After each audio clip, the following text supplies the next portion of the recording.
What's going on, guys? Today, I'm here to talk about the fact that I bought a Leica.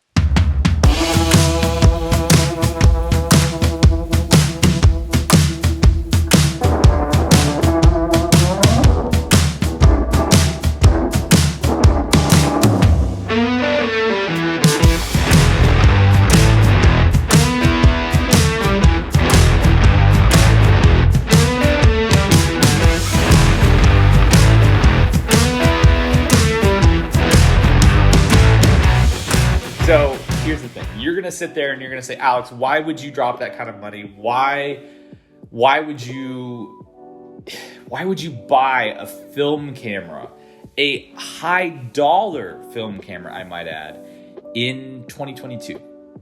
And to be certainly honest, I think honestly you're kind of right. It is somewhat silly to be buying a really nice film camera in 2022. At the end of the day, though, this thing is an investment. It's at this point kind of like a Rolex in terms of that you buy it and the value comes up as time goes on. A couple years ago, these were $300, and now I'm not even gonna say what I paid for this. It'll just make people angry. So it's worth in the neighborhood of about $2,000. Let's put it that way. And I couldn't miss the train on this one. I've watched history speed by me on all of these different film cameras, from the filmed up of the early 2000s and all these cameras being, $300-$400 to now being multiple thousands of dollars. It was just, I couldn't be the guy who said, oh, I could have bought a Leica back when they were, obtainable, not when they were $5,000 like some of them are today. Not when a Mamiya 2 or a Mamiya 7, a Mamiya 7 is like $5,000. All these things are just kind of going by the wayside, and I'm having to pick kind of now which items I would like to grab and kind of try while they're still able to be grabbed. And in my case, I grabbed a Leica M4P, not a 2, not a original Leica M4, an M4P. And you might say, Alex, what's the P stand for? And it stands for professional, technically. But this camera does a lot of things that its predecessors did not. The first being that it had the 28 to 135 millimeter frame lines in this viewfinder, which are the same ones that are in the coveted Leica M6. So that's kind of where it started for me was, okay, this has really amazing frame lines for 28, for 35, even for 50. They're just a little, nicer. The rangefinder patch, you just can't get by that. That's just the top left corner of this camera. Just for reference, this little tiny corner, I've already come up with 3 or 4 reasons why I should get it. Secondly, I love the action in the double edged, I don't even know what you call it, the double elbowed or the elbowed film advance. That section right there is like the nicest motion I've ever heard. It's just, I don't even know if you can hear that. Here, we'll just.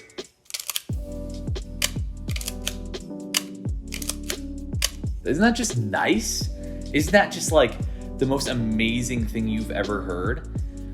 That, and combined with the fact that you get into a Leica M mount body, it gives you access to all this amazing glass that I can adapt to any of my mirrorless cameras. It just seemed kind of like a boneheaded move not to give it a go. There is one con to this camera. Before I, get down too far the rant train, which, let's be honest, this whole video is already kind of a rant. It does not have a light meter. And you might be saying, Alex, either I know this already, or B, why would you buy a film camera, a film Leica rangefinder that does not have a light meter? To that, I have to say, I felt like I could replace the $2,000 that I would have to spend more on essentially the same body to get the Leica M6 and the concurrent light meter that was in it. I felt that for $2,000 less, I could get the exact same body and I could purchase a light meter that could do equivalently.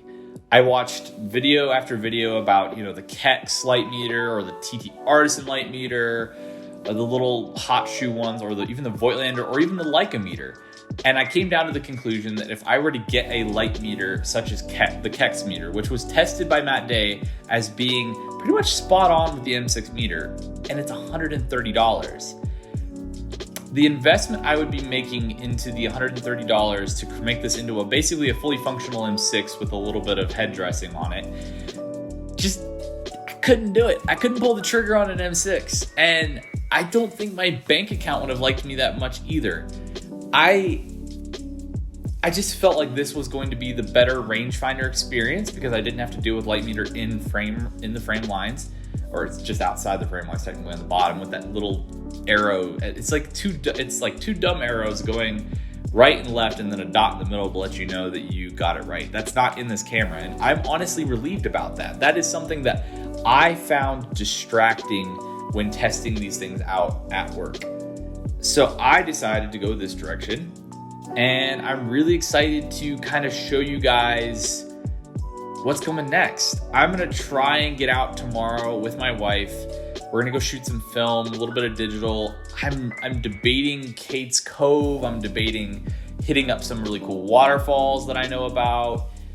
And I'm gonna try and take you guys along on all those. Even if it's just GoPro footage, it's something, right? I don't know. We'll see what happens. I'm trying to decide what film I should shoot tomorrow. At this point, it's down to Portra 400, Ektachrome 100, depending on if I'm doing some killer landscapes, or it'll even come down to potentially just shooting some T-Max 400. I don't have a yellow filter, and it's really hard for me to find T-Max 400 for some reason these days. But at this point, I can't live without it at this point. So I'll see what I can find tomorrow to shoot, and we'll act accordingly. I did commit blasphemy, by the way. I just want to point this out before the comments blow up. I put a Canon 35mm LTM f2 on here, and honestly, I think it looks absolutely just beautiful. I think it fits this camera perfectly. I think that I don't care that it's not a Leica lens. So yeah, that's that. I really don't know what else to say about this other than I hope you guys are having a good new year. I know it's already February, so at this point, if you aren't having a good new year, it's probably kind of screwed anyway. But yeah, I'm excited. I know I don't really, it doesn't come across on camera, but I'm like a little kid. I could be bouncing up and down inside right now and you wouldn't even know. Like Tigger style. You guys remember Winnie the Pooh? Yeah, I grew up on that crap. And now I own a Leica. Well, I'll see you guys later. I hope you guys have a good one. Peace. Guess what? The mic's right there. Yeah. You didn't see that one coming, did you, at all? Yeah, it's clamped to my table. You should see the jury we're gonna have to do. I'm recording audio to my iPhone right now. Trust me, I'm not happy about it either. But I do. The Leica makes me feel better, so yeah, just